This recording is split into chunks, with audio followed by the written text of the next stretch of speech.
Mesdames, Messieurs, bonsoir et merci de votre fidélité au programme de la télévision du Burkina. Au menu de ce flash d'information, le syndicat des travailleurs de la santé humaine et animale observe depuis ce 17 avril un arrêt de travail sur toute l'étendue du territoire national. Le constat de cette grève de 48 heures s'est fait par une sortie du ministre en charge de la santé au centre hospitalier universitaire Yalgado Ouedraogo. Il en ressort que l'arrêt de travail est visible, mais le service minimum est assuré grâce au personnel réquisitionné. Le travail, lui, est continu sur les chantiers du département des infrastructures. Après la visite de ceux en cours à Koudougou et du tronçon d'Idir-Tomatouga, Éric Bougouma était hier sur le chantier de la route nationale 10, précisément le tronçon de Dougou-Tougan long de 90 km. Lancé en mai 2016, les travaux sont en bonne voie. La satisfaction du ministre est affichée. Il annonce d'ailleurs que la réception officielle de cette route se fera très prochainement. Le terrorisme nucléaire dans le viseur d'une rencontre qui s'est ouverte ce 17 avril à Ouagadougou.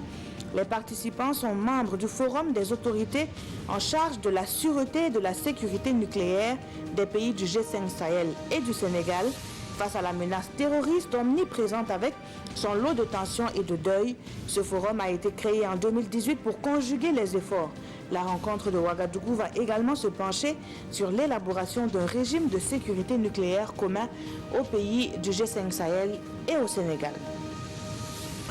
La nuit des trophées de la musique burkinabé est prévue pour le 26 avril prochain. Face à la presse, ce mercredi, le commissariat général des Koundés fait le point de la 19e cérémonie. 15 prix au total, dont 10 principaux et 5 spéciaux seront décernés aux plus méritants cette année. Un défilé de mode, des prestations d'artistes d'ici et d'ailleurs et bien d'autres surprises sont au programme de la soirée, prévue donc la semaine prochaine à Ouagadougou.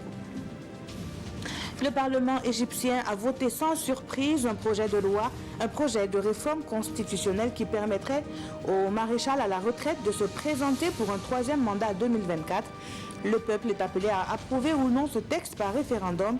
Si le oui l'emporte, le président Abdel Fattah al-Sisi pourrait rester au pouvoir jusqu'en 2030. Et pour cause, l'amendement phare de cette réforme prévoit l'extension du mandat présidentiel de 4 à 6 ans. L'information revient tout à l'heure à 19h avec Adama Koulibaly pour le journal des régions. Je vous retrouve à 20h.